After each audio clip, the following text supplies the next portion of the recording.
The year is 1823. The subject matter is Beethoven and Schubert in Vienna, smaller works for piano in the midst of monumental creativity. Greetings, music lovers. Rick Ferguson, rickfergusonmusic.com. Thank you for joining me in this two-part video.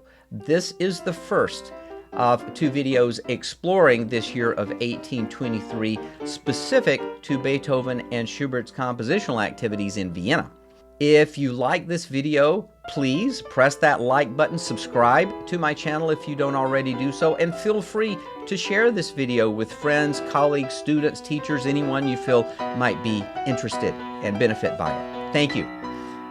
Notable events in 1823 before we get a little bit more specific regarding Beethoven and Schubert. We have the premieres of three operatic works in Europe at that time: Euryanthe by Carl Maria von Weber, Semiramide by Rossini, and Alfredo il Grande by Donizetti. And 11-year-old Franz Liszt played a recital in Vienna in 1823. Now, the story goes that he was congratulated apparently by Beethoven after that recital. I think that that may just be an interesting story. I'm not sure that there's proof of that, but it is a great story. And that same year, the young Franz Liszt was denied entry into the Paris Conservatoire of Music because they were not accepting non-French students, perhaps much to their chagrin. Later on, composer Edouard Lalo was born in 1823. The first worldwide Carnival parade happened in Cologne, in perhaps Prussia at that time, Cologne, Germany. Steam-powered shipping began in 1823, first between Switzerland and France on Lake Geneva. King Louis XVIII inserted the French army into a liberal revolution in Spain to depose the Spanish monarchy, so he helped to shut that down. At Covent Garden in London, a stage production of Mary Shelley's Frankenstein was presented to the public in 1823. The Monroe Doctrine was implemented in the American sphere. The Congress of Central America declared independence from Mexico and established the United Provinces of Central America. And also in 1823, Simon Bolivar became dictator of Peru. So that's just a brief snapshot. So much going on in this year. Now, specific to Beethoven and Schubert, they were both in the middle of tremendous and very fertile compositional activities. In 1823, Beethoven was in the midst of his Ninth Symphony, and also in 1823 composed his Missa Solemnis, the Solemn Mass. And we'll talk in the second video about a series of variations for the piano that Beethoven composed in 1823 as well. But we have the Opus 126 Bagatelles for piano, which are shorter, more intimate, more personal works that I have always found to be captivating pieces and a really interesting glimpse into this latter part of Beethoven's compositional output. At the same time, we have Franz Schubert in the midst of a tremendous health crisis in 1823. However, he composes Die Schöne Müllerin, that incredible, really the first major song cycle that really set a very high bar for song cycles that then were to follow, stitching together a series of poems to form a much larger narrative arc. Brilliant work. He composed the incidental music for the stage play Rosamunda by Helmina von Cesi. The stage play didn't last, but the incidental music certainly has. Schubert composed an operetta in 1823, Der Häusliche Krieg. He finished composing his Rückert-Lieder, based on poetry of Rückert, and then also in 1823, my very favorite piano sonata, Deutsch 784, and I have another video that I will link here if you're interested in exploring my take on Schubert's use of the sonata form, especially alternation of major and minor harmonies to cast shadow and light. Please feel free to check that out. but then we have the Deutsch 780 musical moments, the Momo Musico of Schubert. And it's a very similar kind of thing. I've always found that I've been able to get an interesting glimpse in to the more innig, the personal side of Schubert. So let's hear the first piece in both of these opera.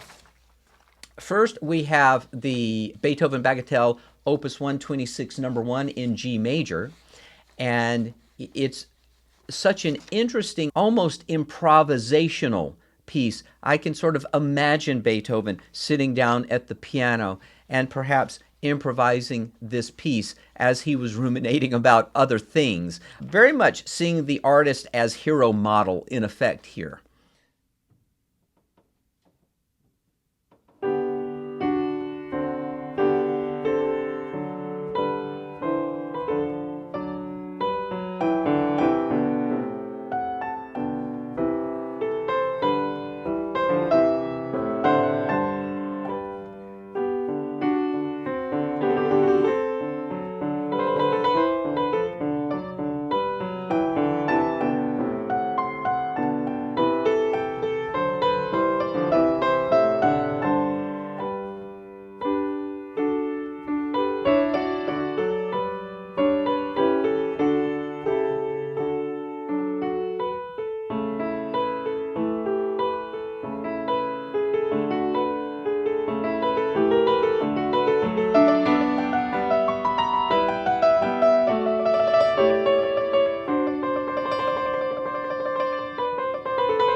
Now let's compare Beethoven's first bagatelle from Opus 126 with the first musical moment in C major by Schubert, Deutsch 780. Here you notice that comparing the first pieces of both of these opera, Schubert seems to be painting on a somewhat larger canvas, and since Schubert is more of a melodically driven composer, he's going to allow, I think, a little bit more space and room for those melodies to evolve and to reiterate themselves. Enjoy.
So I hope you've enjoyed these first examples of these late shorter piano works by Schubert and Beethoven. In the second video, we'll explore a few more of these pieces and then also an interesting additional linkage between Beethoven and Schubert, specifically in 1823. So thank you for joining me, and I look forward to seeing you again. Bye-bye.